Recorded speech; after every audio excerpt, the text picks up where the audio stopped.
inmensamente. Un saludo especial para todos los que están conectados.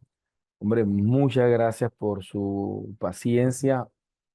Hoy se me presentó un pequeño imprevisto que me impidió estar en el horario habitual para dar inicio a la clase, por lo cual informé a la CLED con el objetivo de que ustedes no se impacientaran y pues pudiésemos iniciar media hora un poco más tarde, ¿vale? Así que muchas gracias por la comprensión frente a estas novedades que suelen suceder. Y pues aquí estamos con mucho cariño, ¿sí? Eh, para poder compartir con ustedes. Ok, perfecto, ¿vale?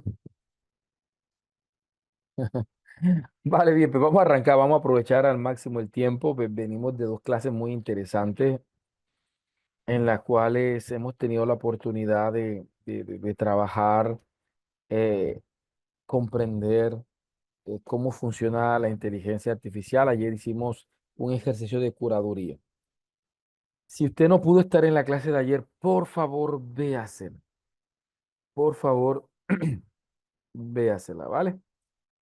Eh, de ahora en adelante, yo no voy a hacer curaduría. ¿Por qué no voy a hacer curaduría? Porque, eh, porque me llevaría mucho tiempo. ¿Me regalan un segundo? Les comentaba, si no se vieron la clase de ayer, por favor, véansela. De ahora en adelante, yo no voy a hacer curaduría por una sencilla razón y es tiempo, ¿ya? Mientras que cada prompt que yo haga lo curo, pues lastimosamente no vamos a avanzar. Así que eh, ustedes saben que yo voy a estar haciendo prompts, pero es responsabilidad de cada uno de ustedes poder hacer curaduría. ¿Ok? Hacer la inspección técnica, del mismo modo, eh, hacer la evaluación de la respuesta, tanto a nivel de profundización de lo que se pide, de lo que se pide, a nivel de coherencia de lo que se pidió, a nivel de contextualización de lo que se le pidió. Y finalmente hacer proceso de humanización y no tener inconvenientes con sorpresas más adelante. Entonces, ya sabemos que de esta manera vamos, vamos a ir trabajando. Bien, hoy vamos a entrar ya a temas de metodología con los cuales vamos a ir pues trabajando un poco, ¿va? Entonces, vamos a hablar hoy vamos a hacer yo soy de los que digo que eh, me interesa no darles lo que muy bien pueden encontrar en la literatura, ¿sí? Ese es uno de los principios que tengo como maestro. ¿Para qué darles lo que sé que ellos pueden leer? ¿Sí? En el material de apoyo vamos a encontrar múltiples recursos. Vamos a hacerle aquí un sondeo al material de apoyo. Vamos por ver aquí. ¿Sí? En el material de apoyo van a encontrar diferentes recursos que podrán apoyarles, que le podrán apoyar en el ejercicio de documentarse.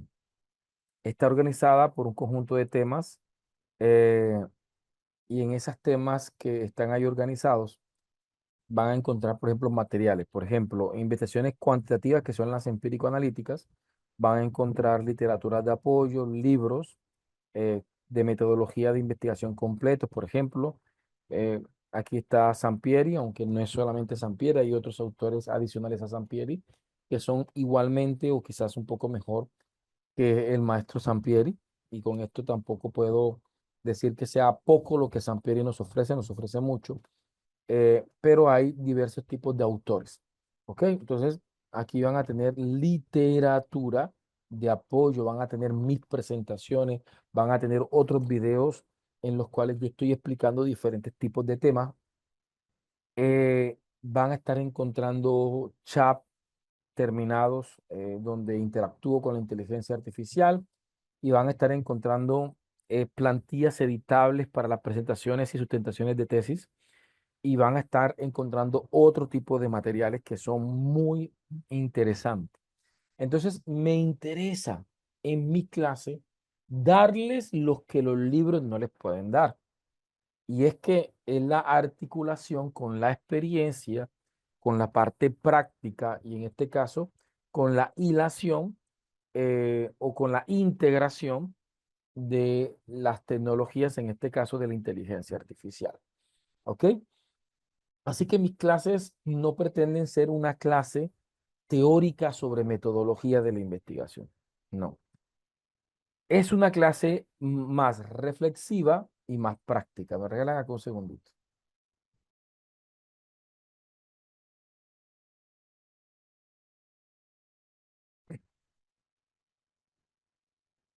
Entonces, vamos a hablar sobre un poquito sobre epistemología del conocimiento eh, y vamos a hablar un poquito de cómo se caracterizan los principales enfoques más populares que vamos a ver en las dinámicas investigativas, ¿ok?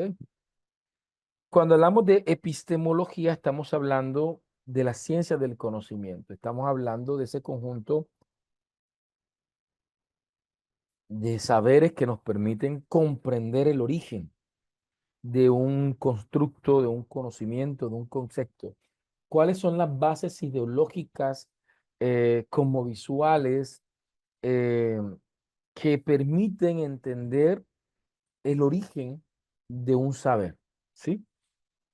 Entonces, cuando hablamos de epistemología, estamos hablando precisamente de esas disciplinas que nos permite comprender la razón, comprenderlo, entenderlo de dónde viene.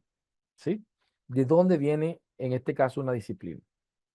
Y me gusta mucho que en uno de los libros que van a encontrar en el material de apoyo de metodología de la investigación de Belkis Rojas de Escalona, la autora hace un ejercicio que a mí me gusta muchísimo. A mí me gustan mucho los ejercicios narrativos y ella presenta una narratividad, una narración que me parece muy interesante. Eh, para enseñarnos un poco las características ideológicas de los principales paradigmas, Belki presenta el caso de Frederick. ¿Sí? En el caso de Frederick, ella habla que en alguna ocasión había una investigadora. ¿Sí? Había una investigadora y que esta investigadora deseaba proyectarle a tres personas eh, el testimonio de Frederick.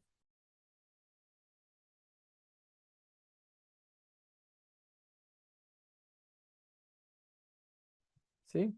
Entonces, la investigadora le proyecta a tres individuos, la investigadora le proyecta a tres individuos el testimonio de Frederick. ¿Sí? Entonces, ¿quiénes son los tres individuos? Había un detective, había una psicóloga y había un sacerdote. Esos son los tres sujetos a los cuales se les va a proyectar el caso de Frederick. La investigadora prosigue presentándolo en el video.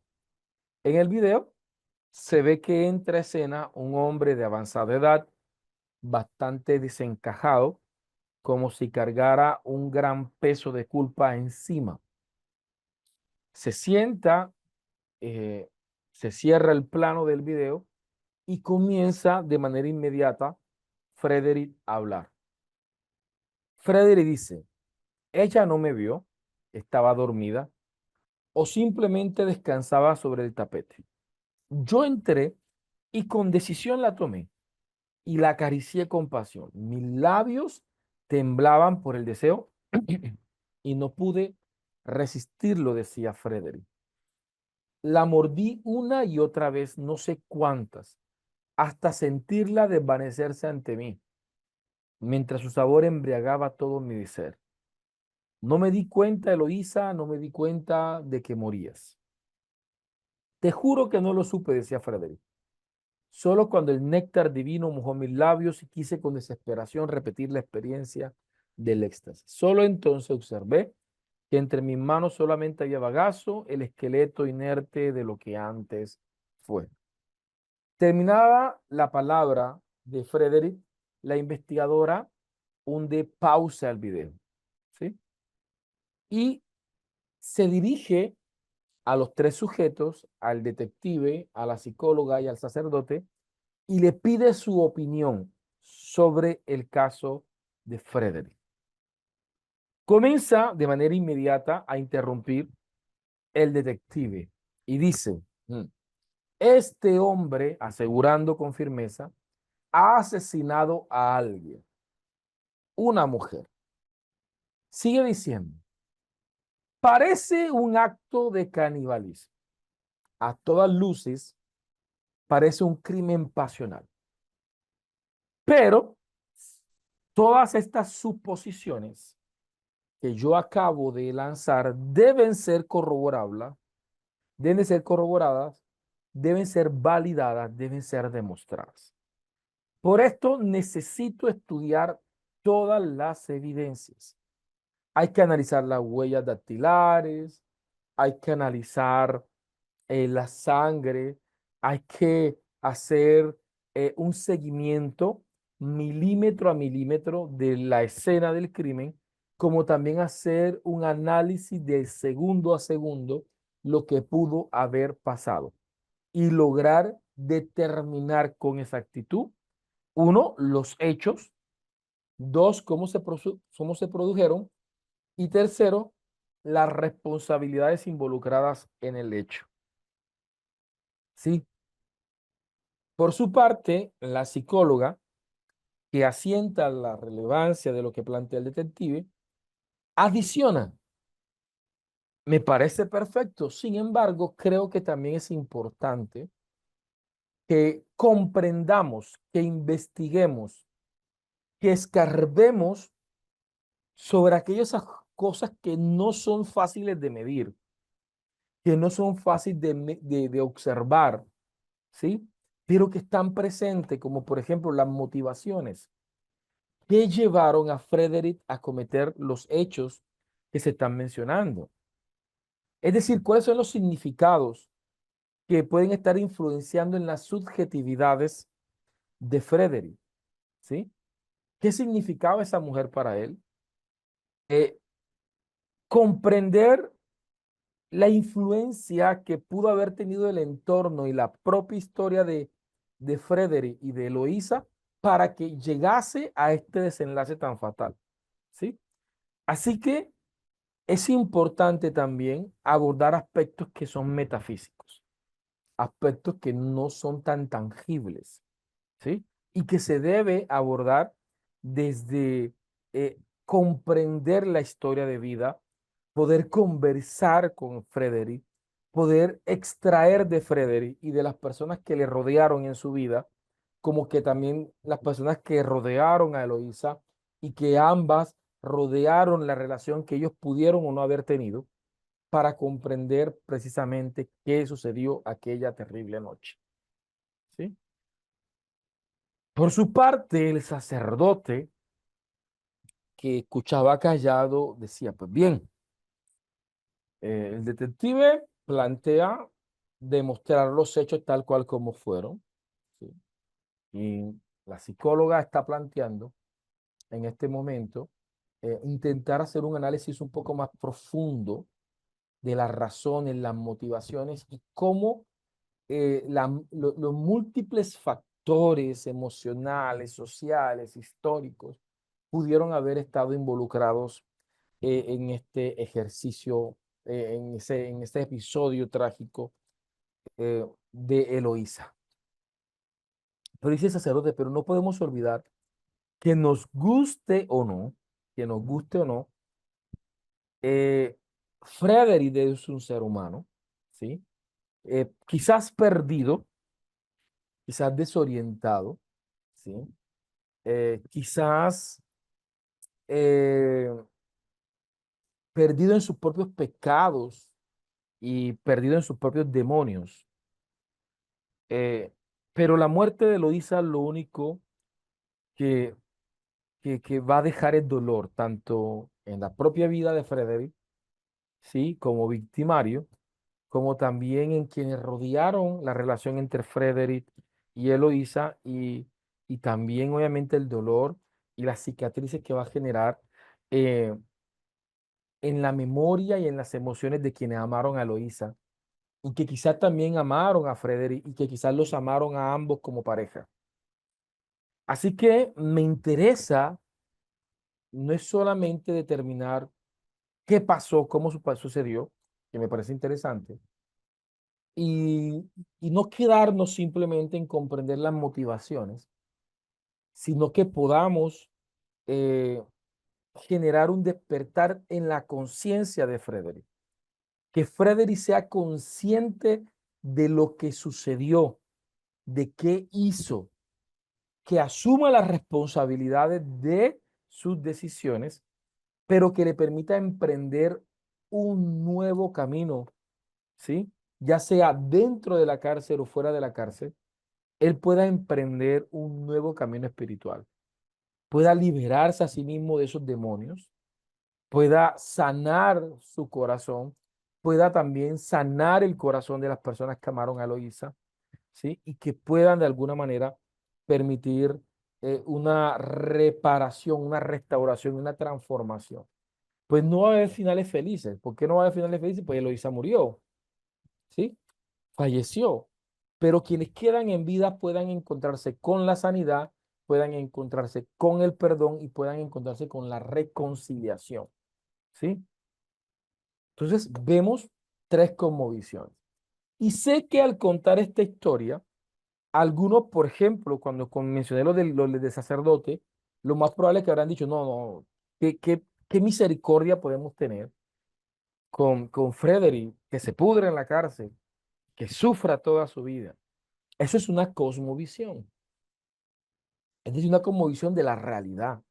Se observa la realidad desde una cosmovisión diferente, ¿sí? Pero hay cosmovisiones que tienden a ser más humanistas que otras, ¿sí? ¿Ya? Otras personas, de pronto el detective, si se demuestran los hechos tal cual como es, pues yo sugiero la pena de muerte, por ejemplo, porque en su cosmovisión de pronto se ajusta a esa percepción de la realidad. Entonces vemos que una misma situación, que fue el caso de Frederick, fue expuesta, el mismo video fue expuesto a tres personas, pero tres personas que tenían una cosmovisión de la realidad muy distinta, por lo cual cada uno va a emprender un camino completamente distinto para intentar intervenir, resolver, solucionar, ¿sí? Eh, el problema que observó desde su postura. Entonces, creo que queda evidente que cuando hablamos del detective, podríamos asociarlo a una cosmovisión cuantitativa, a una cosmovisión empírico-analítica, a una investigación de carácter positivista o neopositivista. Estamos viendo las características de una investigación que busca, a partir de las hipótesis o de los supuestos que plantea, buscar la manera de demostrar o desmentir esas hipótesis. ¿A partir de qué? Del análisis exacto de los datos, con el objetivo de mostrar la realidad tal cual como es. Es lo que buscan los investigadores cuantitativos. Buscan determinar, corroborar, validar, analizar, explicar, describir, explorar, proyectar, pero cualquier verbo que usted utilice en una investigación cuantitativa, desde esta característica epistemológica, debe ser concreto, debe ser medible, debe ser observable, debe ser operacionalizable. De lo contrario, el estudio no encajará en la perspectiva cuantitativa, ¿sí? No encajará en la perspectiva cuantitativa. Por su parte, la psicóloga representa a esos investigadores. Ahora, con esto no quiero decir que todos los psicólogos sean cualitativos, no, hay psicólogos y quizás La mayoría de los psicólogos quizás sean más clínicos, más empíricos, más cuantitativos, ¿sí? Sin negar con ello también las corrientes humanistas o existencialistas de la psicología que provienen de un pensamiento más constructivista y que responden a una epistemología más cualitativa, como es el caso de la psicóloga que tenemos aquí como invitada. Esta psicóloga representa, en nuestro caso, em, esa postura cualitativa interpretativa, ¿sí? Donde el investigador, más que resolver desde una perspectiva pragmática la realidad, se quieres comprenderla, quieres entenderla, ¿sí?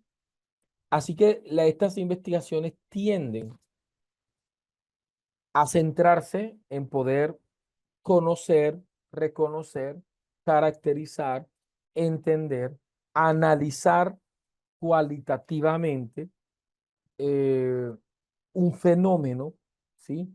Abordar las subjetividades, reconocer la realidad desde la perspectiva de quienes la viven, es lo que constituye las investigaciones socio eh, cualitativas.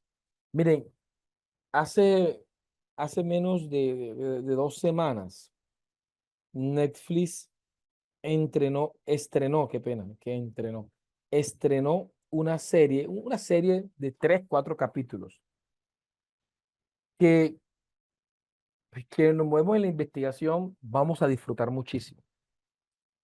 Y quienes somos padres, quizás lo vamos a ver con mucho más interés. Se llama Adolescencia.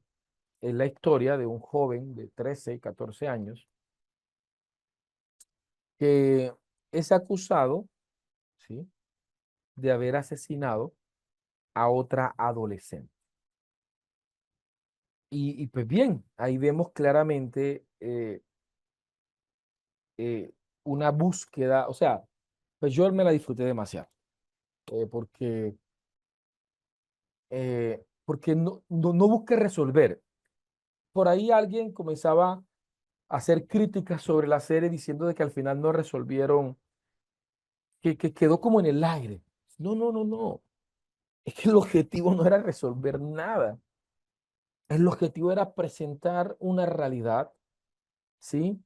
Eh, y voy a decir esto, aunque que fue una de las conclusiones a las que llegué después de verme la serie sin pretender que se vuelva un spoiler, que esto le puede pasar a cualquiera, ¿sí? Y que por lo mucho que como papá intente evitar que algo como esto pueda suceder, lo único que voy a lograr es minimizar las probabilidades de que ocurra. Pero siempre por lo muy buenos papás que podamos hacer, ¿sí? Que es una de las cosas que me ha tocado entender y aceptar como papá, ¿sí? Que aunque sean mis hijos, no son míos sus pensamientos, no es mía su personalidad, de tal forma que llegará el momento en el que me tocará verlos como lo que son, un otro y no una proyección de mí. Y esto pues, es algo que no es sencillo para ningún papá, pero es muy interesante. Entonces, el investigador cualitativo, interpretativo, quiere de alguna manera reconocer y entender las realidades más que resolverlas. Simplemente extraer conocimiento de las propias experiencias, como visiones del ser humano, ¿sí? Y tenemos al sacerdote que representa un investigador cualitativo sociocrítico, un investigador cualitativo sociocrítico que, a diferencia del investigador cualitativo interpretativo, el socio crítico no asume un análisis desde las subjetividades de los informantes, sino que ya asume una postura más activa en el fenómeno a investigar y intenta comprender no solamente desde las subjetividades, sino también desde las propias intersubjetividades. ¿Sí? Intenta generar escenarios de emancipación, de liberación de los actores. ¿Sí? Busca una liberación de los actores. En el caso de Frederick, no se plantea necesariamente una liberación física. Ujú. Claro.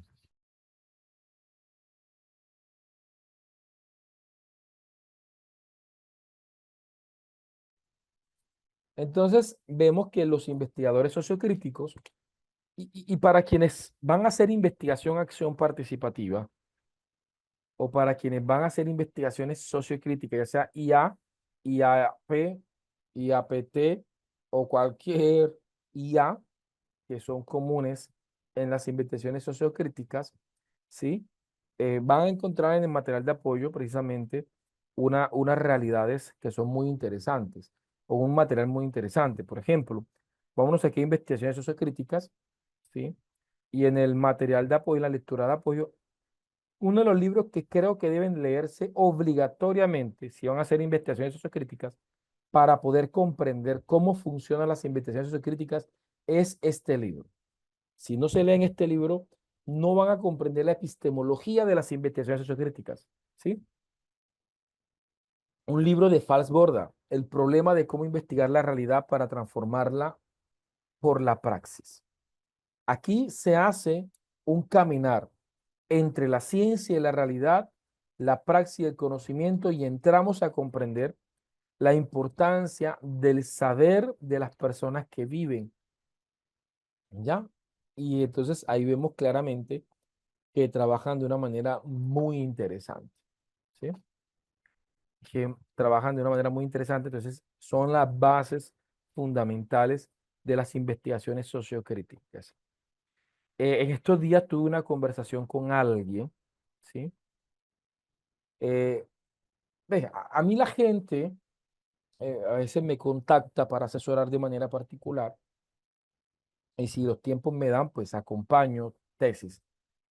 Y tenía el caso de una persona que ya hace casi 2 años había terminado académicamente y tenía más de un año y medio estancado en su tesis, no avanzaba un solo paso. Nos encontramos y casi en 3 meses hicimos lo que no hizo en un año y medio. Y recuerdo que al principio veía que su tesis, desde el principio, decía que era investigación, acción participativa, que decía que era una investigación cualitativa, que era sociocrítica, ¿sí?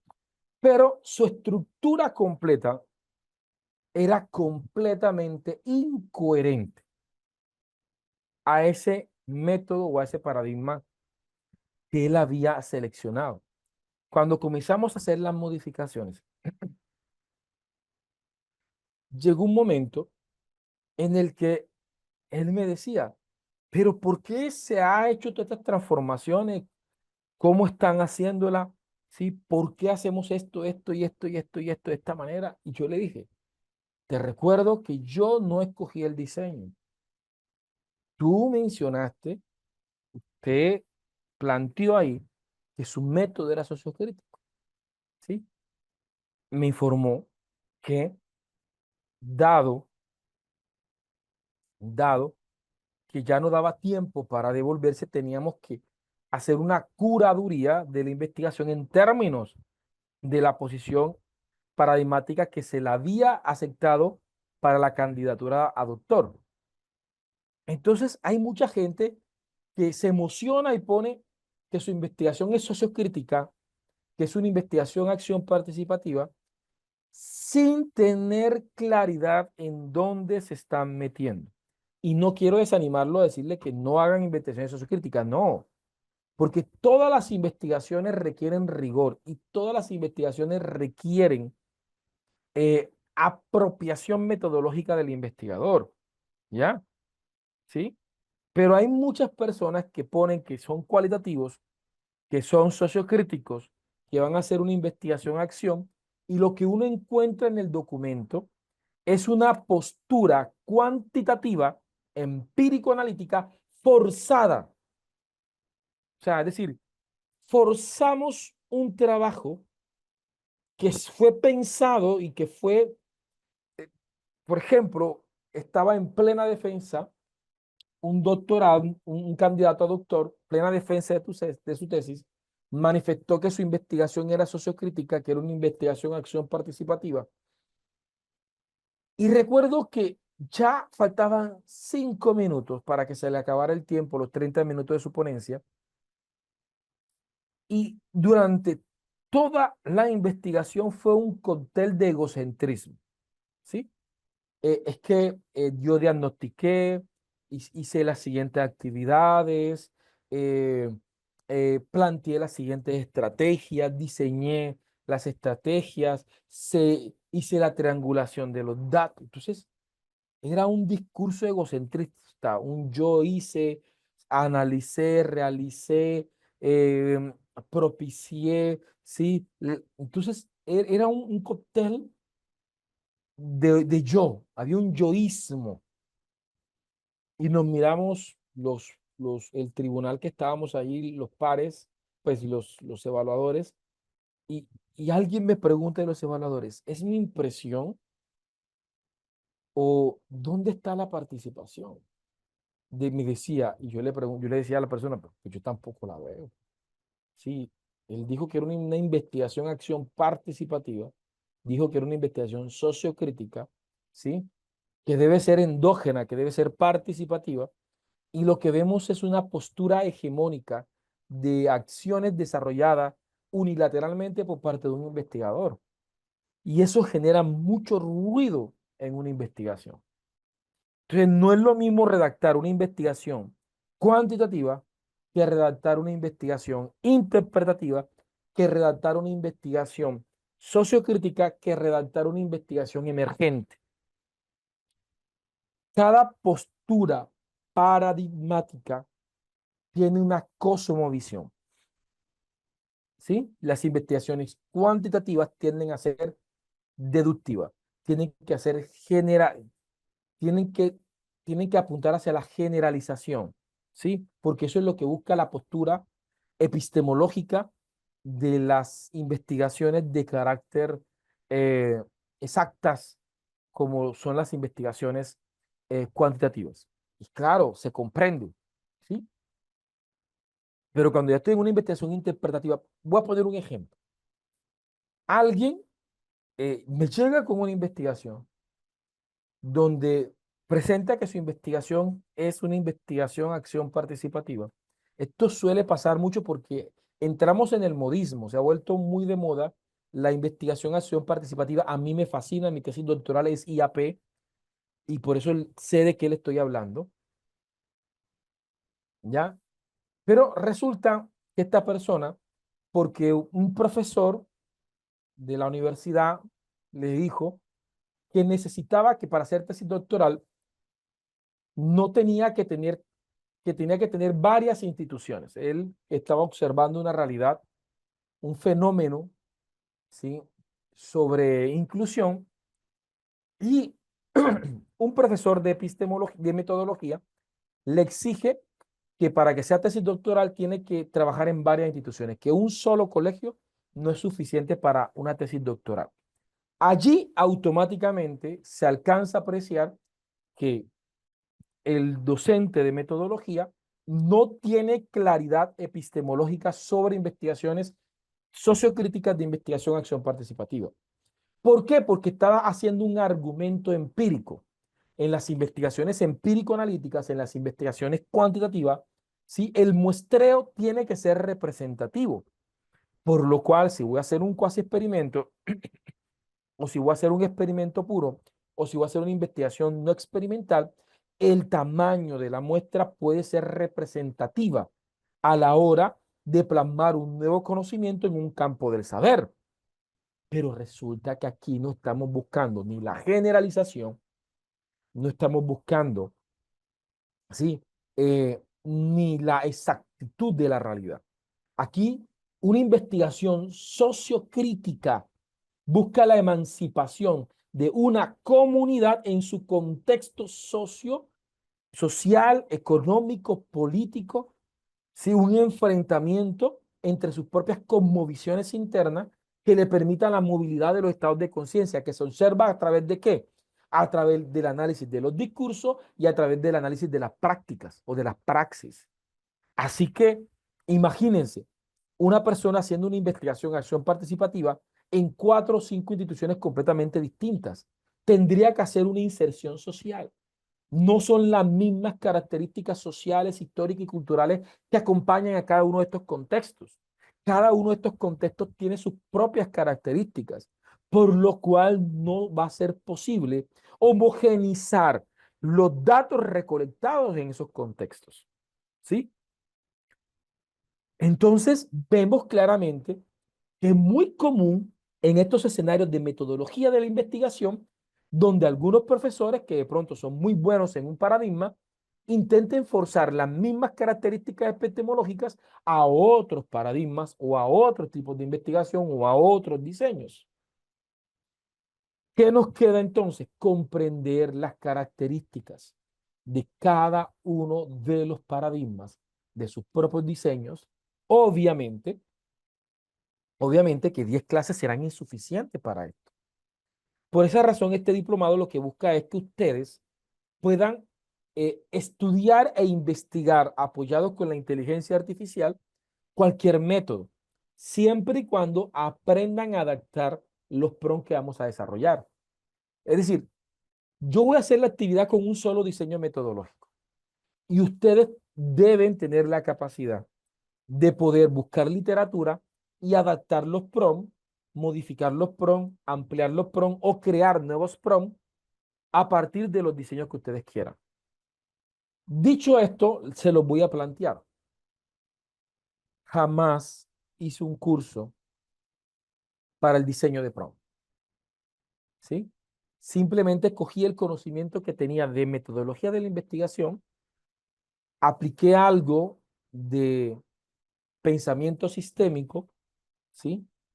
Y construí una ruta sistémica que me ha servido para hacer investigaciones fenomenológicas, etnográficas, cuasi experimentales, experimentales, longitudinales, transeccionales, eh, cartográficas, estudios de casos, investigación, acción educativa, investigación, acción participativa. Y quizás habrán otras investigaciones que quizás yo actualmente no logro distinguir, pero que si llegan, lo más probable es que poder hacer las adaptaciones para intentar eh, poder trabajar sobre ese tipo de metodología o diseño metodológico. ¿Sí? Entonces, ¿qué tenemos que hacer nosotros? Definir la manera en cómo concebimos la realidad investigativa, la relación que como investigadores vamos a tener con el objeto y los participantes, definir la relación entre los hechos y los valores de la investigación y poder definir la tipología tanto en la naturaleza como en el análisis de los datos. Y esto pues de alguna manera vamos. Y aquí también va una crítica fuerte para muchas universidades que me he encontrado que son muy herméticas frente a los diseños. Entonces, por ejemplo, hay una universidad en la que en las investigaciones cualitativas hay que referirse, sí, solo sí, a la población participante como informantes, así como informantes. Y eso tiene mucho sentido si la investigación es cualitativa e interpretativa. Pero si la investigación es cualitativa, sociocrítica, no pueden llamarse informantes. ¿Por qué? Porque la palabra informante reduce al sujeto a simplemente a ser un actor pasivo en su propio proceso de emancipación, lo cual va en contravía de las características epistemológicas del pensamiento sociocrítico. Entonces, pues hablemos, llamémosle participante, ¿sí? llamémosle coinvestigador, ¿sí? O sea, busquémosle un nombre que sea, que responda a la naturaleza epistemológica del conocimiento. Por mucho tiempo se forzaron terminologías cuantitativas en las investigaciones quali. Por ejemplo, vemos autores, sobre todo del siglo pasado, de finales del siglo XX, y quizás algunos de inicio de siglo, en los que la literatura todavía hablaban de muestras cualitativas, hablaban de variables cualitativas, ¿sí? Pero ya progresivamente las investigaciones cualitativas han ido emergiendo en su propio vocabulario. Entonces vemos que ya no hablamos de objetivo de investigación, sino de propósito investigativo. Ya no hablamos de operacionalización de variables, sino de categorías de análisis. Ya no hablamos de variables, sino de categorías. ¿Sí? ¿No? ¿Sí? Ya no hablamos de muestra, sino de grupo base o de grupo focal eh, o de participantes. ¿Sí? Es decir, y no es un tema de solamente nombre, porque no se queda en el tema del nombre. ¿Ya? ¿Sí? Es un tema de cómo yo estoy viendo la realidad. Porque si yo voy a llamarle categoría de análisis, pero voy a seguirme comportando con ese objeto de estudio como si fuese una variable, pues, ¿para qué le puse categoría? Si le voy a ponerle categoría de análisis, es porque voy a comprender que su relación entre otras categorías es muy distinta entre la relación que tienen las variables, porque vienen de una cosmovisión completamente distinta. Vamos a ver, pues, ¿sí? Ya creo que con este discurso podemos dar inicio a el primer tema puntual para ir creando nuestra primera clase, nuestro primer trabajo. Vale, porfa, me comentan si este servidor se ha hecho entender, ¿sí? Les pido excusas si me ven eh, tomando, pero me ayuda muchísimo a la garganta, ¿oye? Entonces, me favorece muchísimo. Entonces, les pido que me excusen si de vez en cuando ven que tomo algo, ¿ok? Vale.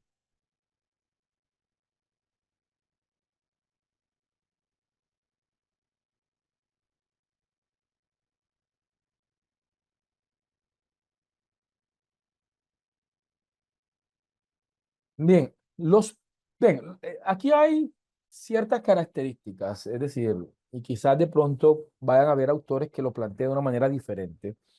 Todo lo que le he mencionado se lo he mencionado desde autores. Por ejemplo, la respuesta que le voy a darle a alguien que me preguntó sobre los paradigmas, pues si nos vamos, por ejemplo, a Sampieri, eh, pues, lo que pasa es que no es tanto Sampieri, porque varios autores coinciden con Sampieri al respecto. Podemos poner enfoques, ¿sí? Entonces vemos que está el enfoque cuantitativo, el enfoque cualitativo, ¿sí? Está el enfoque emergente, eh, y ahí vienen, pues, unos paradigmas que podrían estar relacionados con ciertos tipos de enfoques. Entonces decimos que las investigaciones, eh, los enfoques cualitativos, eh, eh, tienen un paradigma que es el paradigma empírico analítico, eh, pero pueden haber otro tipo de subcorrientes de pensamientos, como el positivismo, como el neopositivismo, como el naturalismo darwiniano, ¿sí? Que también era cuantitativo, porque ahora existe también un naturalismo más cualitativo, que es más fenomenológico, pero ya es otro tema muy diferente. Y de los paradigmas se desprenden lo que nosotros conocemos como los tipos de investigación, ¿sí? Y de esos tipos de investigación se desprenden lo que nosotros conocemos como métodos, y al final pues también se reconocen unos alcances investigativos. Vamos a ver un poquito de estos. Pero, ¿cuál es mi sugerencia? Algo que aprendí de un gran maestro y que de ahí lo he ido como atesorando. Miren, eh, Edgar Morán decía, nosotros navegamos en un océano de incertidumbres con pequeños archipiélagos de certeza. ¿Qué significa eso? Hombre, que siempre esté abierto a la duda. Por ejemplo, en estos días, si no estoy mal, en este grupo, alguien me preguntó por el diseño netnográfico. Netnográfico. Para serles honesto, y se los dije ese día, primera vez que escucho esa palabra. Pero el hecho de que sea la primera vez que yo escuche esa palabra no significa que el método no exista, ¿sí? No significa que, pues si yo no lo conozco, entonces no, eso no existe, no. Me interesa ver qué autor está hablando sobre eso, ¿sí? Pues por la palabra, por la estructura con la que se podría componer la palabra, mencioné, pareciera que fuera como una especie de etnografía en comunidades virtuales por el tema de NEC. Pero no sé, la verdad tendría que averiguar, tendría que investigar.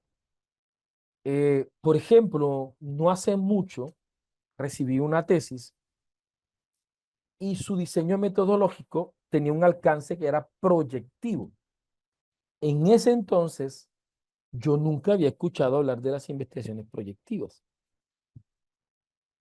Antes de censurar ese trabajo, me tocó investigar sobre ese alcance. Y si bien es cierto, en mi indagación encontré muy poca literatura, pero encontré literatura. Y hablaban de investigaciones proyectivas como eh, eh, es decir, existe el alcance exploratorio, pero las investigaciones proyectivas lo que buscan es predecir, ¿sí? Problemas que ahora no existen, ¿ya?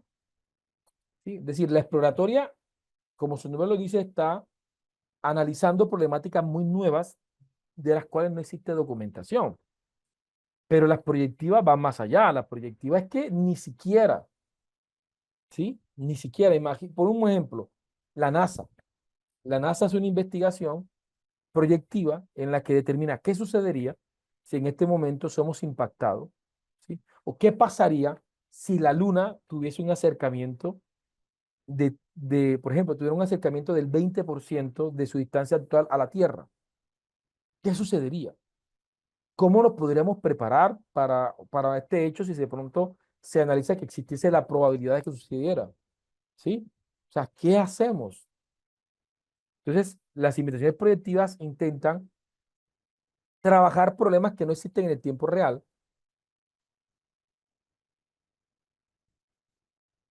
Vale, aquí me están haciendo una corrección. Diciendo, doctor, las investigaciones proyectivas buscan generar propuestas.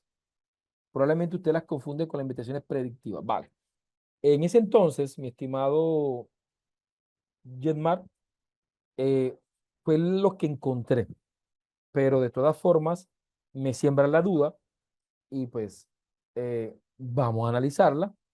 Y para mañana queda esa tarea de poder reconocer y afirmar lo que dice nuestro compañero Jomar y decir, no, ¿sabes qué? Jomar tenía razón.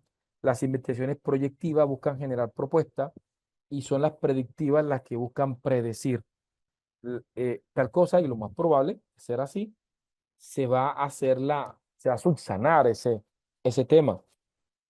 Ya, de lo contrario, pues digo, mira, tales autores indican que las limitaciones proyectivas son estas y estas. Pero el punto, y agradezco mucho el comentario de nuestro amigo Hernández, porque el punto me permite validar el punto que quiero. Y es que siempre estén abiertos, siempre estén abiertos a analizar, ¿sí? Siempre estén abiertos a poder, a poder comprender y a no casarse simplemente en un solo autor, ¿sí? Por ejemplo, hay muchos autores hay muchos profes de metodología que ven la realidad de la metodología simplemente desde Sampieri, ¿sí? Ah, vale, perfecto. Ok, me regala un segundito.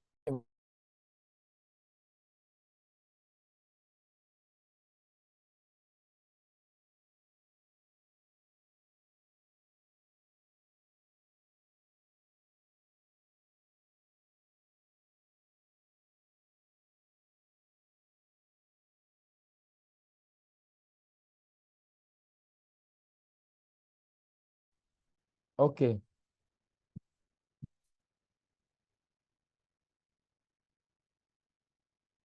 ok, vale, perfecto. Entonces, pues bien, yo le agradezco mucho a Lucía, a Paola. Ah, vale, perfecto. Ok.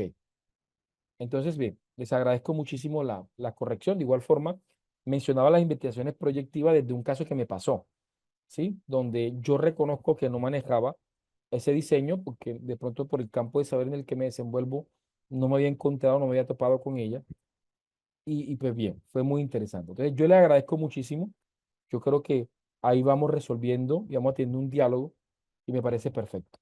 Entonces, vamos a continuar, ¿ok? Y me alejo de, de, de ese diseño y ahí vamos a estar, ahí estamos, vamos a estar viéndolo, ¿vale? Ok, vale, no. No, yo creo que ya ahí está muy claro lo que nos comparte Paola, Lucía y Hernández. Entonces ya creo que damos por completo eh, cerrado ese punto y vamos a continuar. Bien, entonces, ¿qué vamos a hacer ahora? Vamos a hacer una exploración, ¿sí? Para, vamos a hacer una parametrización de las inteligencias artificiales, que es el ejercicio que nos compete. Ayer hablábamos y habíamos hecho algo al respecto. Ayer hablábamos de, permítanme, y yo les muestro la diapositiva. Sí,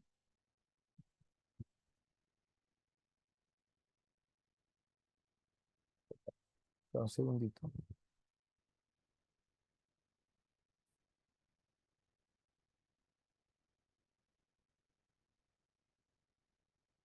Sí, aquí está.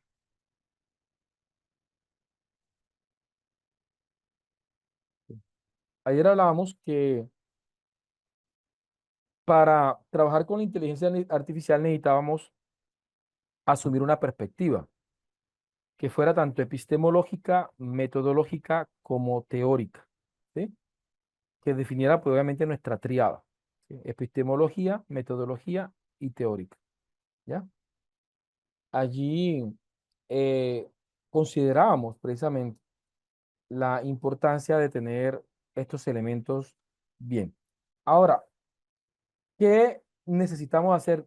Necesitamos pues configurar o parametrizar la inteligencia artificial. Hay dos formas de hacerlo, ¿sí? Hay dos formas de hacerlo. Permítanme, y yo abro aquí el chat para poderlo hacer. Vamos a ver aquí Kidball. No, que Kidball es ChatGPT. Recuerden que ustedes pueden trabajar con cualquier inteligencia artificial. No tienen por qué trabajar con ChatGPT. Yo trabajo con ChatGPT, pero ustedes pueden trabajar. Yo les mandé 10 inteligencias artificiales y si alguien las copió, por favor nos las reenvía nuevamente para que los compañeros que no hayan copiado el listado de la IA puedan tenerlo, ¿vale? En la parte, ahí tenemos dos formas de parametrizar la inteligencia artificial. Uno, hacerlo como lo hicimos ayer, y es que en el chat, los primeros chats sean de parametrización. Por ejemplo, ¿sí? Ayer hacíamos este. Entonces poníamos un prompt y en este prompt lo que hacíamos era, eh, no, ese no era, vamos a ver si era esta. Vamos a ver, aquí no me está abriendo. Sí, es esta. Entonces, ayer hacíamos esto, donde poníamos la perspectiva, serás microinvestigador de ahora en adelante y debes actuar como experto en metodología de la investigación, en investigación humanista, dialógica, holística, inductiva, Mira que aquí le estoy dando de las características epistemológicas de la investigación cualitativa. Es decir, cerámico investigador de ahora en adelante y debes actuar como experto en metodología de la investigación, en investigación humanista, dialógica, holística, inductiva, en el cual consideres en todo momento el constructivismo sociocrítico, desde el cual se renuncia a toda visión o posición hegemónica de la realidad. Entonces miren que ya yo le estoy dándole los elementos del tipo de investigación que voy a realizar. Es así que como investigador debemos asumir una relación endógena, es decir, participativa con la realidad y quienes están involucrados en ella. Asume también experticia en investigaciones cualitativas, que le digo el diseño metodológico, interpretativas, sociocríticas. Por eso, pero ¿por qué pone interpretativa si va a ser una investigación sociocrítica? Porque toda investigación sociocrítica es a su vez interpretativa. De hecho, hay autores que no reconocen el paradigma sociocrítico como un paradigma, ¿sí? Sino que asumen la investigación-acción o la investigación-acción-participación como diseños del paradigma interpretativo, ¿ya? Pero hay otra corriente de pensadores que ya asumen que el paradigma es completamente, eh, pues es independiente al interpretativo. Pero toda investigación sociocrítica en su primer objetivo, mejor dicho, las investigaciones sociocríticas en su ADN investigativo son o tienen muchas características interpretativas. Por ejemplo, el primer objetivo específico de las investigaciones sociocríticas tiende a ser interpretativo, porque para poder transformar la realidad tengo que entenderla primero, tengo que comprenderla, tengo que comprender el sistema de pensamiento de las personas, comprender las percepciones, imaginarios sociales, ¿ya? Aquí le digo que sea experto en investigación, acción participativa, que va a ser el diseño que voy a utilizar, experto en técnica de análisis de datos cualitativos. Le digo, esto lo dimos ayer, ¿verdad? Eres experto en modelos, ya aquí le digo la parte teórica, ya esto lo dimos ayer. Entonces, esta es una forma de parametrizar la inteligencia artificial. Pero hagamos que nosotros hagamos esto con mucha frecuencia. En el caso de ChatGPT y de páginas como Perplexity, ustedes pueden hacer una personalización general. Permítanme y se las muestro. ¿Ok? Entonces les voy a apagar el chat con el permiso de ustedes para... sí,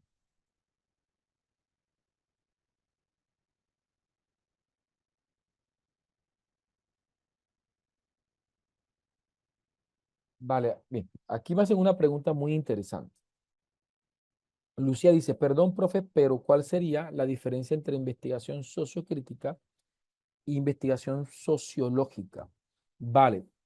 eh, lo voy a decir citando a Fal Borda, ¿sí?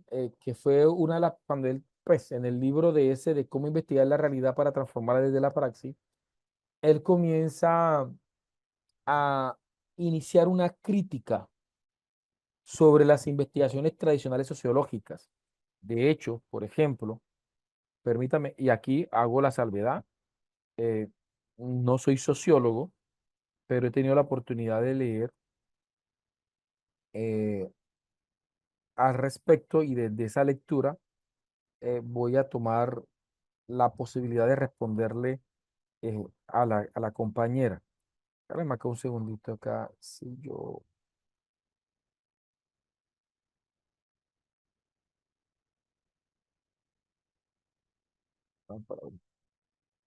Espérame acá un segundito. Por ejemplo, hablemos un poquito de, hablemos de este sujeto. Hablemos aquí un momentico. Hablemos de este sujeto.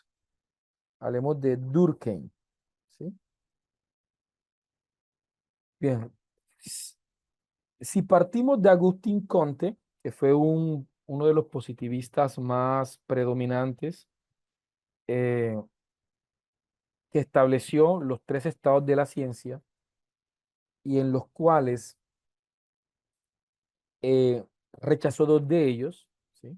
consideraba pues el primer estado de la ciencia, que es el estado teológico o ficticio, donde asumía obviamente que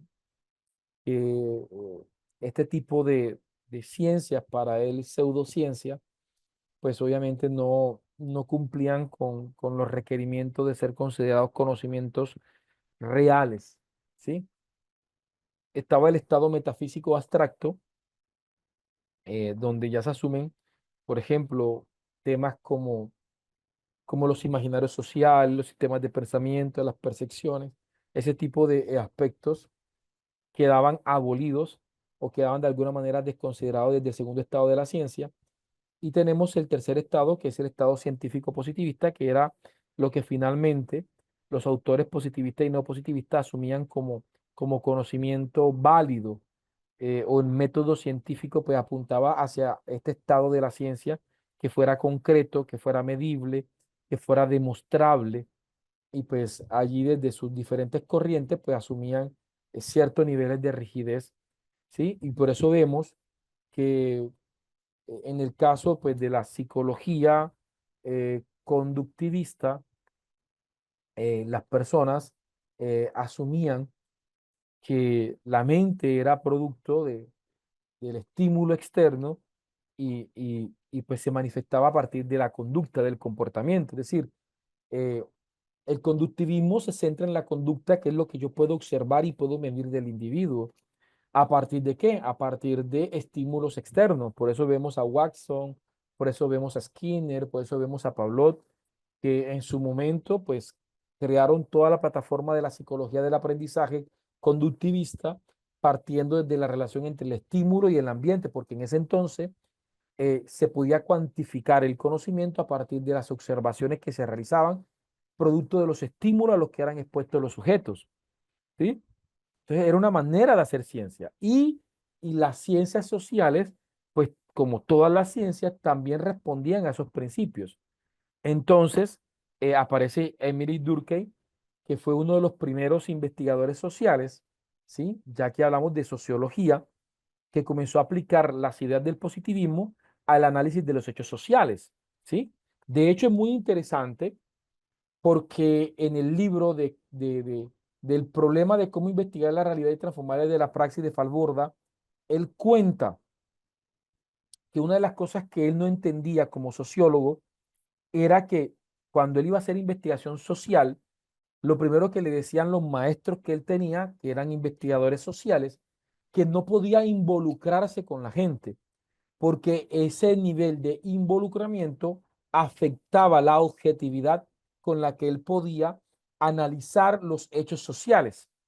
Y pues una de las cosas que a él no le parecían en la investigación social era la enajenación que tenía con la población, ¿sí? Entonces, ¿qué puedo decirte? ¿Qué diferencia entre el paradigma sociocrítico y la sociología? Porque podríamos decir que los sociólogos, ¿sí? O la sociología podría hacer investigaciones sociocríticas, mas no todas las investigaciones que surgen de la sociología o de las investigaciones sociales son sociocríticas, porque habrán aún todavía muchos investigadores sociales que trabajan desde la teoría fundamentada, ¿sí? Garantizando de pronto algo de rigor desde esa perspectiva tradicional de la ciencia, eh, o haciendo investigaciones desde otra corriente de pensamiento. No obstante, cada vez es más común ver en las ciencias sociales eh, un fuerte movimiento de investigación hacia un pensamiento sociocrítico. Recordemos que las investigaciones sociocríticas nacen en Europa, ¿sí? Eh, Ahí pues tendríamos que partir desde Marx. Yo tengo un artículo que se los voy a pasar aquí para que de pronto puedan chequearlo. Regálenme acá un momentico.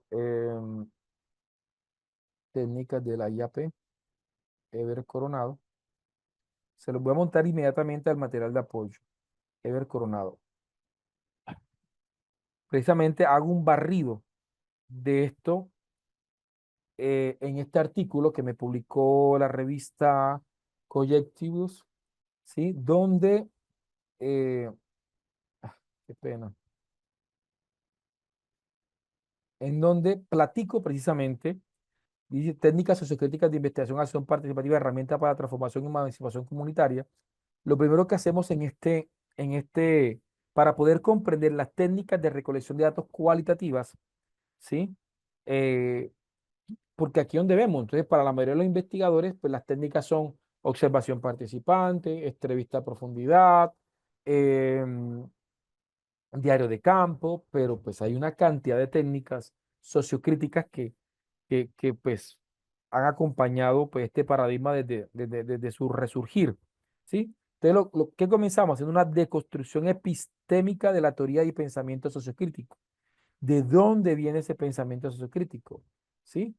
Y cómo desde el propio Marx y desde la escuela de Frankfurt, si no estoy mal, siempre lo pronuncio mal, y cómo a partir de ese movimiento eh, del pensamiento sociocrítico europeo, cómo llega a América Latina y en América Latina pues también genera todo un movimiento a partir de los pensadores del sur y cómo de allí se cobra fuerza. Entonces, digamos lo que es un paradigma que se configura a sí mismo desde la lucha de las clases sociales, desde la emancipación social, y por eso quien va a hacer este tipo de investigación tiene que reconocer esas características. Aquí hablo de la historia y naturaleza e intencionalidad de la IAP, ¿sí? Y finalmente hablamos pues de las técnicas de carácter antropológico, ¿sí? Como la participación. Entonces, la participación vendría siendo la principal de las técnicas, al igual que la devolución sistemática. Entonces, todo esto hay que tenerlo en cuenta, ¿sí? Para poder hacer. Miren, por ejemplo, una de las técnicas indispensables es la inserción social, ¿sí? Entonces, aquí en este artículo, en este artículo, van a poder observar, yo creo que no lo tengo en el material de apoyo, pero se los voy a compartir para que lo puedan tener si lo quieren leer. Vamos a compartírselo enseguida. Se los voy a poner como literatura aquí en el material de apoyo de las investigaciones sociocríticas, voy a cargarles el archivo, ¿ya? De igual forma, pueden poner técnicas IAP en, en Google, técnicas IAP Ever Coronado, y lo más probable es que también les aparezca sin mayor dificultad el artículo, ¿sí? Ahí se le acabo de compartir ese artículo. De igual forma, tengo un artículo que también se lo voy a montar porque me parece interesante, pues más que un artículo es un capítulo de libro, donde también hablo sobre las, cómo investigar desde el pensamiento, pues, cómo hacer investigación en el sector educativo desde el pensamiento complejo, desde el pensamiento complejo. Vamos para ver si aquí las tengo. ¿Dónde es que está? Aquí está, debe estar aquí. Investigar desde el pensamiento complejo. Este es un artículo, ese es un capítulo de libro que me publicaron hace algún tiempo. No, hace algún tiempo no, como de 2020. Creo que debe ser este. ¿Sí? Donde también, pero ya no desde la postura sociocrítica, sino desde la postura. Este artículo fue muy bonito porque este artículo se desarrolló desde un evento que hicimos, donde invitamos una cantidad de expertos. Estuvimos a Carlos Delgado, estuvimos a personas como Juan Miguel eh, Velázquez, Juan Miguel González Velázquez, Cecilia Correa de Molina, tuvimos a varios autores bastante interesantes. Entonces aquí, lo que pasa es que eh, esta gente pone, pero comenzamos desde aquí. Investigación con enfoque en el pensamiento complejo para la educación, para estudios de la educación en el siglo XXI. Y pues aquí tenemos este artículo que quizás también les pueda servir. Voy a, voy a compartírselo. Voy aquí guardarlo, exportar. Y se lo voy a compartir también ahí mismo en esa, en esa carpeta. Se los voy a compartir para que lo tengan. Vale. Pero ya ahí me estoy desviando de esto y les pido que me perdonen por este desvío. Vamos a cargarle ese archivo porque pues se me olvida, ¿sí? Para que puedan tenerlo, ¿vale? Entonces vamos a ver. Una de las formas, entonces para responderle a la compañera, ¿sí? Podríamos decir entonces que las investigaciones sociológicas responden a esa disciplina eh, y no necesariamente van a ser investigaciones que respondan al interés eh, eh,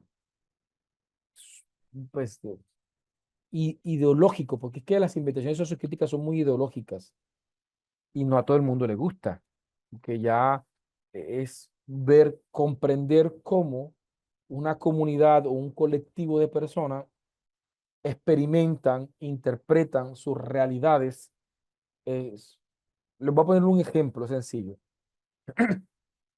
Un día fui a visitar en un pueblito, eh, fui a visitar, fuimos con la familia y entonces ahí llegaron varias personas de ese caserío, de ese pueblo, a tomarse el café, que es algo muy tradicional en la cultura colombiana y del Caribe colombiano. Y eran la hora típica, 3 de la tarde, la visita de la gente a tomarse el café con sus vecinos. Y pues bien, nosotros estábamos de visita y llegan un número de personas que no solamente eran vecinos, sino que muchos de ellos eran familiares y comienzan a hablar de política, ¿sí? Voy a ponerlo de la siguiente forma. Yo estaba literalmente acostado en una hamaca, más dormido que despierto, ¿sí? Pero podía escuchar las conversaciones que estas personas estaban hablando. Y comienza esa pelea por política. Comienza esa pelea por política, ¿sí? Pero curiosamente, habían como dos bandos. Venían próximamente elecciones de alcaldía y se crearon dos bandos, apoyando a un candidato A, apoyando a una candidata B. Y lo curioso es que entre las conversaciones, ellos comenzaron a decir, sí, es que fulanito roba, pero hace. Sí, todos sabemos que fulanito roba, él roba, ¿sí? Pero él hace. Y bajo esa premisa comenzaron a defender al candidato. Es decir, entonces para mostrarle cómo surge una investigación sociocrítica. Entonces, el investigador que de alguna manera está expuesto a una inserción social natural con el escenario, reconoce sistemas de pensamiento limitantes. En este caso, puedo ver que en esa conversación, en esa pelea por política, puedo ver cómo emerge en el colectivo, cómo emergen posiciones de pensamiento en lo que legitiman la corrupción. Es decir, ya está tan naturalizada la corrupción que se legitima. Es decir, ellos están validando por completo la corrupción. ¿Sí? ¿Y cómo se demuestra a partir de qué? De sus discursos. En su discurso se terminan validando. Ahora también hay una relación con la praxis. Entonces, en el Caribe colombiano es muy común que las personas voten por quien les ofrezca algo. ¿Sí? Es decir, quien me regale de pronto 2 bolsas de cemento o quienes me regalen de pronto un poquito de balastro para echar aquí al frente, porque cuando llueve esto se me vuelve un pantano, o al que me regale pues 50.000 pesos colombianos, que son como unos $12 o $13 americanos, entonces le dan el voto. Entonces vemos cómo en la praxis se perpetúa la corrupción, pero también vemos cómo en los discursos y en los imaginarios sociales, es decir, el político, ellos ya han aceptado que el político roba, así que lo han naturalizado y lo único que llegan a la conclusión es que lo único que le piden es que robe, pero que haga, y no que robe todo y no haga absolutamente nada. Entonces, una investigación sociocrítica surge desde observar de manera natural este fenómeno o esta fenomenología del problema y cómo se comienza a intervenir. Entonces, para esto, Ahora, si yo asumo una postura fenomenológica, yo asumo una postura en simplemente comprender ese sistema de pensamiento, pero no estoy buscando ni intervenirlo ni transformarlo, simplemente comprender cuál es el sistema de pensamiento de esta comunidad frente a la corrupción en el ámbito de la política. Y puedo hacer mi tesis fenomenológica, intentando comprender, caracterizar y teorizar a partir de estos sistemas de pensamiento.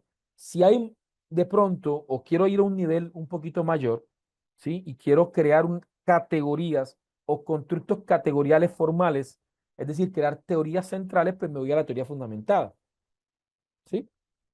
Pero si yo no solamente quiero reconocer el fenómeno, ¿sí? Reconocer el sistema de pensamiento limitante, sino que quiero transformarlo a partir de una movilidad de los estados de conciencia, entonces me voy a una investigación sociocrítica. Y para ello debo investigar con, para y en la comunidad. Es decir, que ellos van a ser co-investigadores conmigo, ¿sí? Que ellos no solamente van a ser informantes, sino que también van a ser participantes de la investigación. Entonces ahí vemos claramente cómo surgen ese tipo. Entonces, no todas las investigaciones de las ciencias sociales se desarrollan desde el paradigma sociocrítico. ¿Sí? Entonces es un paradigma más ideológico, más buscando emancipación, buscando, ¿sí? Entonces ahí comenzamos a investigar y no es lo mismo. No es lo mismo decir, ah, él roba pero hace, a que él me diga, ¿sabes qué? Él hace pero roba.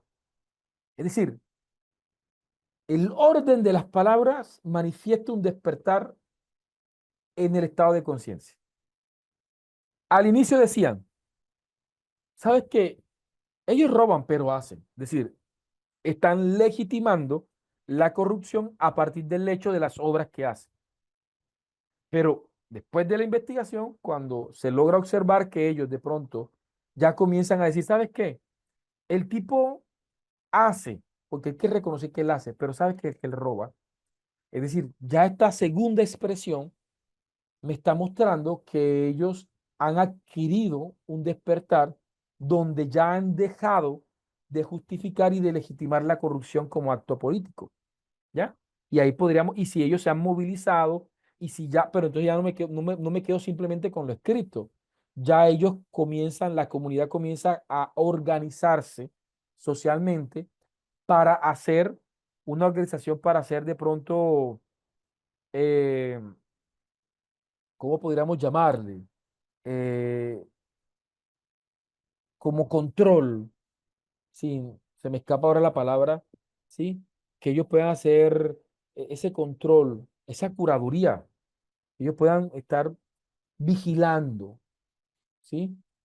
Que quienes suban al poder cumplan con las promesas con las que subieron y que hagan una actividad administrativa eh, lo más, lo más transparente posible. Entonces, volvemos acá, ¿sí? Eh,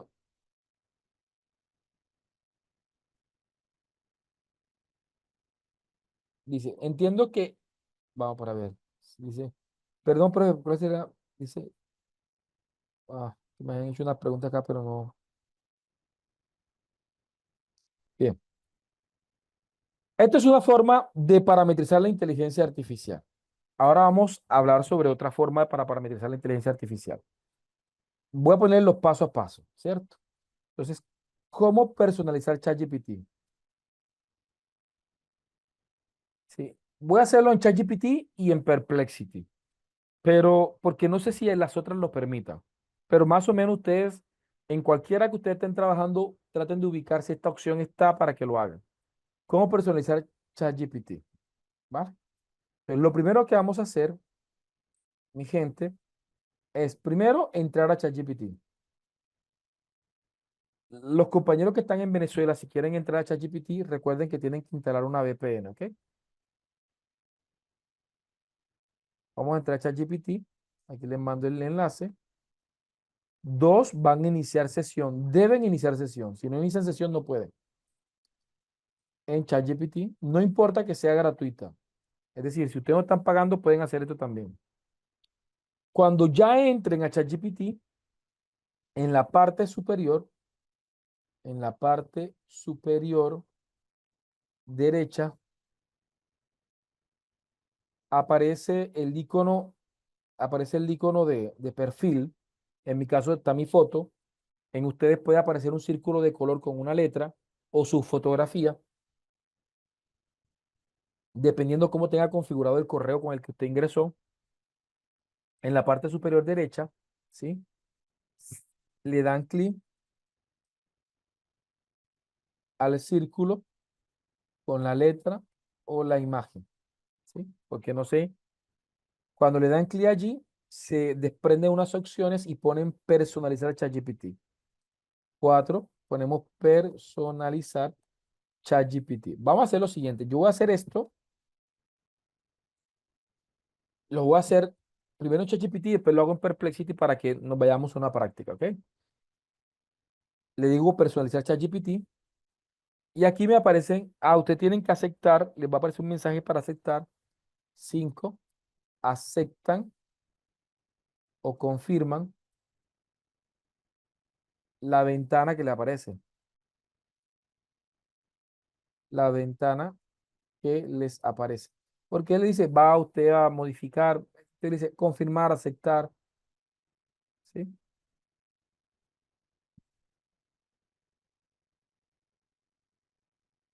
Entonces, como de políticas, ustedes van a aceptar. Cuando ya aceptan, van a ver este cuadro, es un formulario, dice, ¿cómo quieres que te llame ChatGPT? Yo le puse doctor Ever. ¿A qué te dedicas? Yo digo investigador, ustedes ponen lo que ustedes quieran poner aquí, doctor en ciencias humanas, docente, investigador. ¿Qué característica debería tener ChatGPT? Ya, y aquí es donde vamos a poner nuestro super prompt, ¿ok? Entonces yo les voy a compartirles mi prompt y vamos a ir analizándolo, ¿vale? Ustedes lo pueden adaptar. Yo les voy a compartirle el mío, cómo tengo configurado el mío, pero vuelvo y repito, ustedes pueden modificarlo a su gusto. No tienen por qué hacer tal cual como lo tengo yo, ¿ok? Vamos aquí.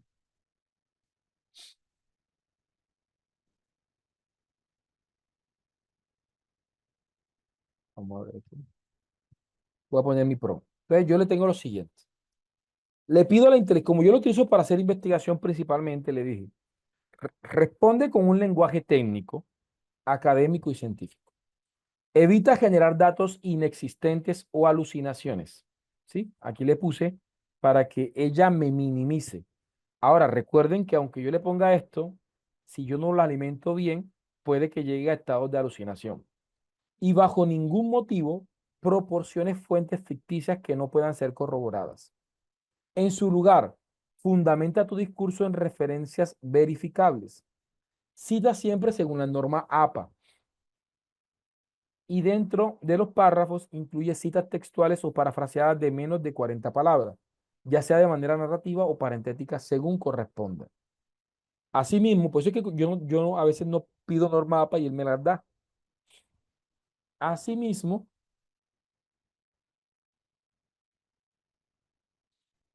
siempre inicia nuevos párrafos o ideas con conectores textuales que faciliten la lectura y la organización temática. Emplea patrones semánticos propios eh, de la redacción científica y cuando necesites mayor contexto e información solicita aclarando de forma puntual y clara. Procura que tus respuestas se sustenten en bases de datos indexadas tales como Scopus, LatinDex, Dialnet, Doha, Cielo. Ustedes pueden poner muchas más si quieren. A lo largo de tus respuestas mantén un estilo fluido y claro, pero sin sacrificar el rigor académico. En caso de requerir aclaraciones específicas metodológicamente o conceptualizaciones adicionales, solicita información al usuario de manera explícita. Al concluir tu exposición, incluye siempre las referencias bibliográficas consultadas. Entonces, esto solamente va a aplicar, escúchenme bien, esto solamente va a aplicar cuando yo esté chateando bajo el motor de ChatGPT 4, ¿sí? Pero si estoy utilizando otro motor o estoy utilizando otro chat, pues ya va a regir la parametrización de ese chat, ¿ok? ¿Sí? Para que lo tengamos allí clarito. Me regalan un segundo. Ok. Entonces lo van a pegar y dice, ¿qué característica debería tener ChatGPT? Y la de abajo hay algo que ChatGPT debería saber sobre ti. No, no, este no es tan, puedes hablarle un poquito de ti pues ahí lo podrán hacer, pero lo primero sí es bastante fundamental para hacer. Voy a compartirles ese prompt acá. Prompt de personalización. Recuerden que ustedes lo pueden editar. No tiene por qué ser tal cual como yo lo tengo. Es más o menos larguito, así que se lo mando en dos partes. Ahí tienen el prompt. ¿Cómo se hace con Perplexity? Muy similar. Vamos a entrar a Perplexity, que es otra de las inteligencias artificiales que más utilizo. Y a diferencia de ChatGPT, inicio sesión en Perplexity. A diferencia de ChatGPT, en la parte izquierda inferior aparece la opción de perfil, ¿sí? Y al lado aparece una tuerquita. En esa tuerquita es donde le voy a darle clic, ¿sí? Y aquí me aparece la opción de preséntate, ¿ya? ¿Sí? Entonces, esta, como no la utilizo solamente, esta, como yo no la utilizo solamente para investigación, sino para otras tareas, porque me gusta mucho Perplexity. Mire cómo la tengo configurada. Le digo, si me presento como doctor Ever, utilizo un lenguaje técnico, académico, científico, y le pido que me busque según norma APA. Pero si digo, si me presento como profe Ever, responde con un enfoque académico basado en el constructivismo educativo, fomentando preguntas que profundicen en mi contexto pedagógico, prioriza soluciones que promuevan la humanización y que estén aliadas con el marco legal colombiano. Pero si me presento, soy Ever, uso un lenguaje cercano e informal, fundamenta la respuesta en principios de neurociencias, crianza, respeto. Yo lo tengo parametrizado para que él se adapte según cómo yo me presento, ¿sí? Porque a veces de pronto, voy a poner un ejemplo que si mi esposa se entera me mata, pero recuerdo que en una ocasión, pues, tuve una pequeña fricción natural en el matrimonio y, y curiosamente, ya, pues, era por WhatsApp, tenía que responderle a ella y, y lo primero que hice fue el, mejor dicho, parametricé la inteligencia artificial. Mira, actúa como experta en psicología femenina, actúa como experta en neurociencia, como especialista en la psicología femenina, en relaciones matrimoniales, todo. Y le dije, mira, está pasando esto. Yo quiero decirle esto, pero no sé cómo hacerlo de la mejor forma, considerando, ¿sí? Y Perplexity, Claude me fascinan en ese aspecto, ¿sí? Puedo consultar cosas y la manera como responden me parece un poquito más creativa que ChatGPT. Es mi percepción, pero ChatGPT me parece genial a la hora de construcción semántica, ¿sí? Y si la sé alimentar y si cuento con un motor como O1 de OpenAI, pues los resultados hasta el día de hoy me han sido más que satisfactorios. Entonces, eh, ahí les voy a regalarle también este prompt para que ustedes lo tengan. Pero si ustedes quieren utilizar el prompt, el primer prompt para personalizar Perplexity, también lo pueden hacer. ¿Sí? Este es eh, prompt secundario. ¿Sí? Este es otro prompt donde parametrizó la inteligencia artificial por roles. Personalización por roles. El que ustedes quieran, pueden adaptar el que ustedes quieran. ¿Sí? Pueden adaptar el de ustedes quieran. Entonces, ahí tienen los dos prompts, ¿vale? Y vamos a tomarnos un momento de práctica y me van comentando. Yo les voy a confesarle algo. Me he disfrutado de esta clase, les voy a decir por qué. Porque me gusta aprender, ¿sí? Y, y el hecho que estén participando y que me estén comentando, para mí es, es, es significativo. Así que les agradezco mucho. Así que les voy a compartir, eh, vamos aquí a compartir, ahí les abrí el chat, ahí les abrí el chat, ¿sí? Mañana, ¿qué vamos a ver? Todavía no he terminado la clase, vamos por una práctica porque hoy comenzamos tardecito, así que tenemos que terminar un poquito más tarde. Mañana vamos a hablar sobre investigaciones empírico-analíticas y vamos a parametrizar para investigaciones empírico-analíticas. Viernes. El sábado, eh, en la mañana, de 7 a 9 de la mañana, estaríamos trabajando lo mismo, pero en investigaciones interpretativas y el lunes en investigaciones sociocríticas. Ya, ¿qué nos resta de ahí en adelante? Nos restan cómo hacer operación de las variables, cómo hacer categorías de análisis, cómo hacer la descripción del problema, cómo hacer la matriz integradora del proceso investigativo. O sea, la otra semana es pura práctica sobre los elementos que nos piden en una investigación, ¿vale? Vamos a ver.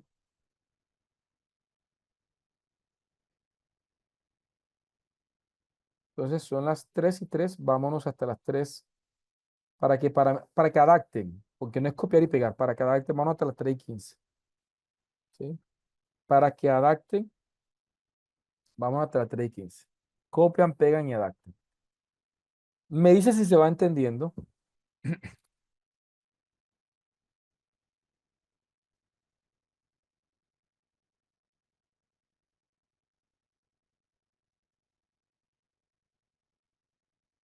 Ah, me dice que no están viendo los PROM. ¿A quién se los mandé? Vamos a mandársela nuevamente. Veamos para ver. Este es el PROM 1.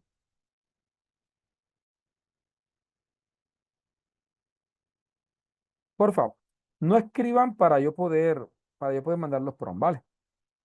¿Sí? Voy a mandar el PROM. Ya después que yo mande el PROM, ya pueden volver a escribir, ¿ok?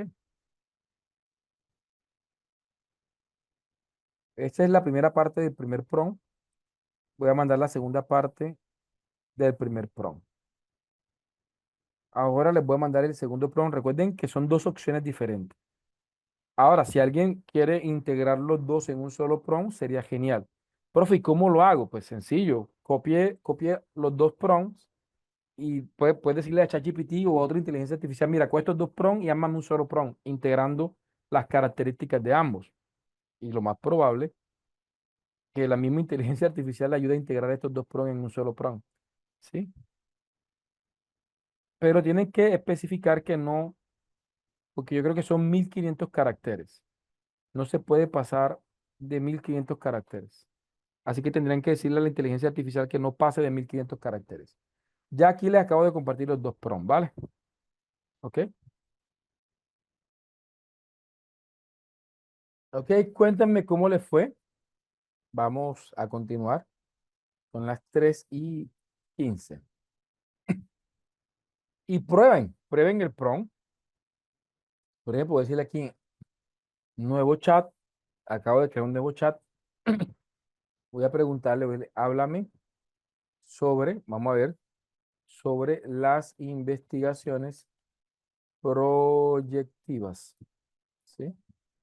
Eh, eh, argumenta, argumenta, define, ¿sí? Y estructura las investigaciones proyectivas.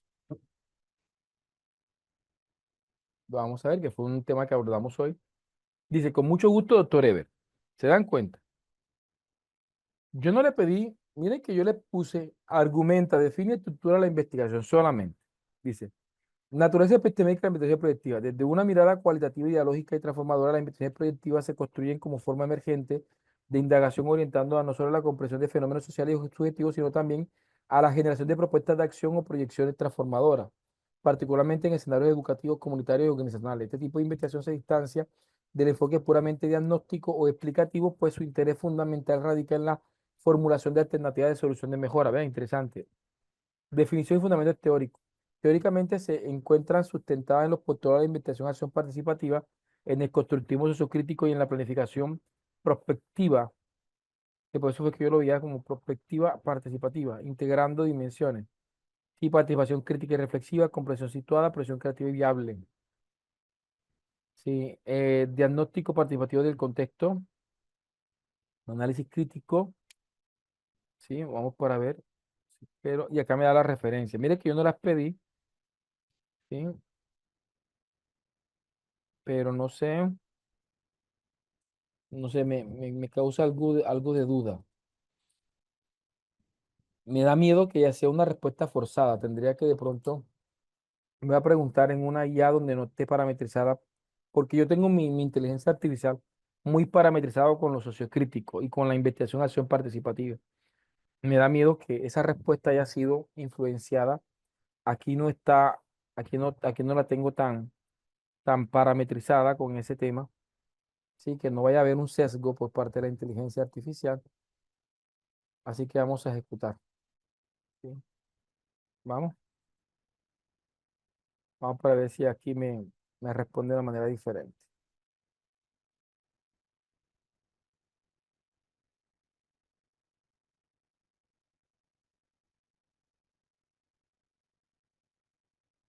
Aquí está buscando información.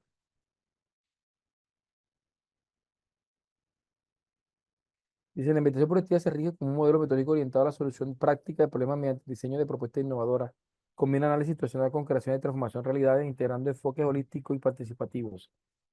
Definición, este tipo de investigación busca resolver problemas concretos mediante el diseño de planes, programas o modelos fundamentados en el diagnóstico riguroso del contexto y sus variables. Su objetivo es modificar eventos o aprovechar potenciales partiendo de un proceso sistemático que aborda. Dice argumentos para revelar enfoque transformador, no, si tiene relaciones con lo que me dijo la otra. Propone cambios concretos en realidades disfuncionales, rigor, exploración de necesidad, análisis de causa, comparación, participación activa, sí, etapa descriptiva, analítica comparativa, aplicativa, predictiva, proyectiva. Bien, yo creo que de pronto ya más o menos estoy entendiendo algunos elementos, ¿sí? Asume también algunas posturas predictivas, pues según esta inteligencia artificial. Vale. Pero pueden poner a prueba. Cometí un error aquí que tendría que haber dicho, hola, soy el doctor Ever. Acá tengo que decir, tengo que presentarme. Hola, soy el doctor Ever para ver si rige. Aquí lo que hizo fue contestarme, no me funcionó. Me dije que el doctor Ever Jiménez, y ahí se me salió de lo que querían. Vale. Bien, pero cuéntenme ustedes cómo les fue.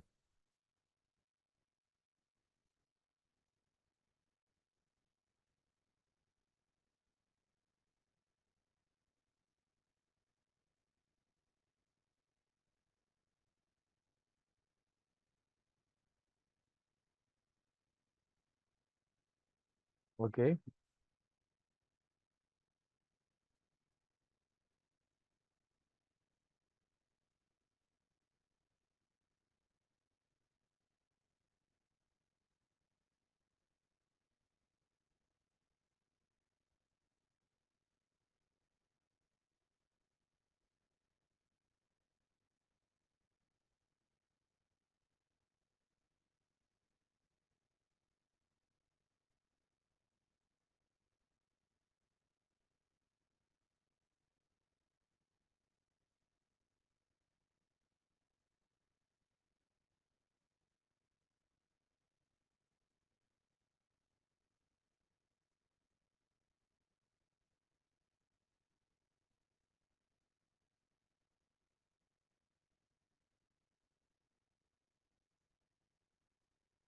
vale, perfecto. Bien, aquí Hernández nos hace una aclaración interesante que honestamente no difiero con ella, ¿sí? Eh, no obstante, en algunos aspectos de pronto, eh, sí, porque sí estoy de acuerdo que en algunos aspectos que menciona, en otros, me gustaría revisarlo para poder para poder responderle de una manera más exacta. De todas formas, muchas gracias, Hernández, por participar y dejarnos presente, obviamente, la información que nos está suministrando, ¿vale? Vale. Perfecto, vamos a dejar hasta ahí en el día de hoy, ¿sí? Y me cuentan cómo nos fue nuestra tercera sesión de clase, ¿sí?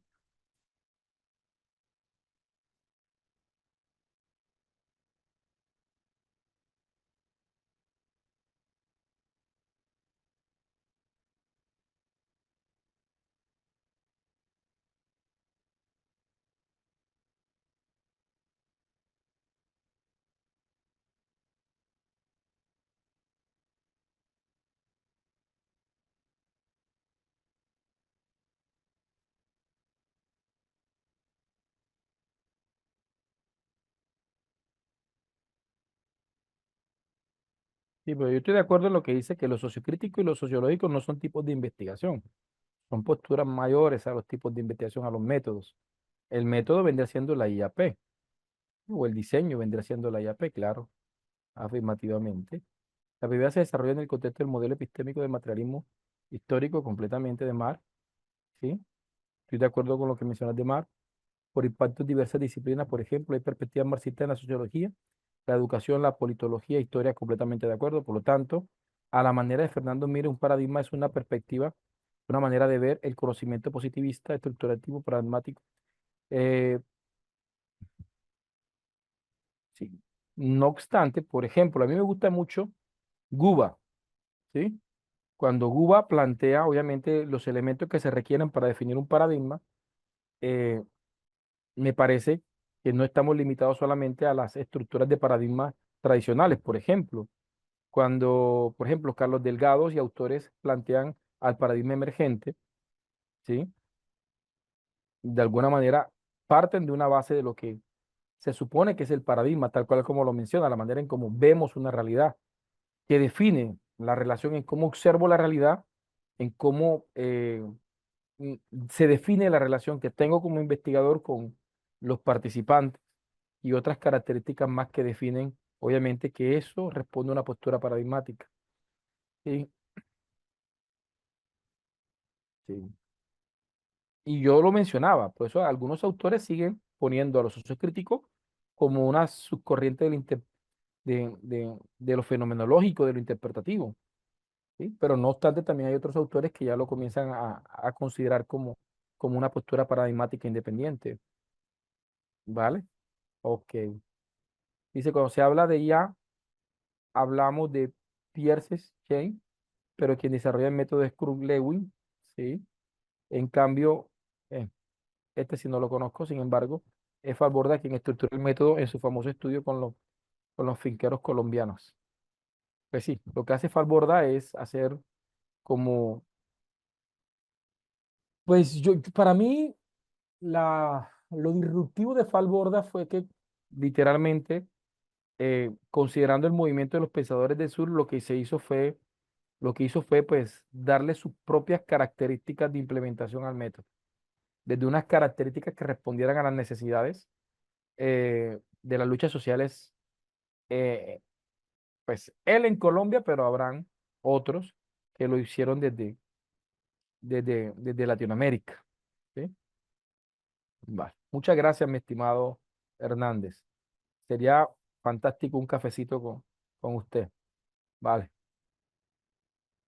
No, no, no, me parece genial. Muchas gracias. Te agradezco demasiado por tu participación. ¿Vale? Entonces nos vemos mañana, Dios mediante, ¿vale? Dios me los guarde y me los proteja. Mil bendiciones. Nos vemos mañana.